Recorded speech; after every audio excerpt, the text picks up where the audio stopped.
advance ako mag-isip. Yun, magandang hapon. Ngayon guys, mananawagan ako sa lahat ng security agencies dyan na sana wag naman sanang kayong magpa-deploy ng security guard na hindi kayo nag-i-issue ng DDO, kasi nakakaawa yan. Paano kapag na-inspection ng SOSHA yan, hindi magmumulta yan. Kakarampot pa nga lang yung sinasahod namin, magkakamulta pa kami kay SOSHA, diba? Maawa naman kayo.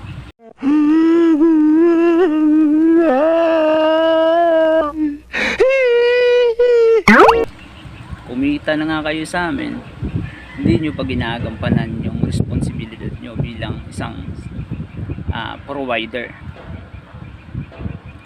Ito pa, mas malala. Paano pagka nagkaroon ng shooting incident sa area? Una-unang hahanapin ng isang investigador is report ng gwardiya. Paano pag involved pa? Hahanapan ng mga DDO yan. What's up sa inyo mga tanga? Gago! Paano pag wala? May daladalang shotgun, may daladalang M9mm. Sa tingin nyo, hindi kakasuhan ng illegal possession of firearms yan? Tuloy po ang kaso. Wala pong mababago.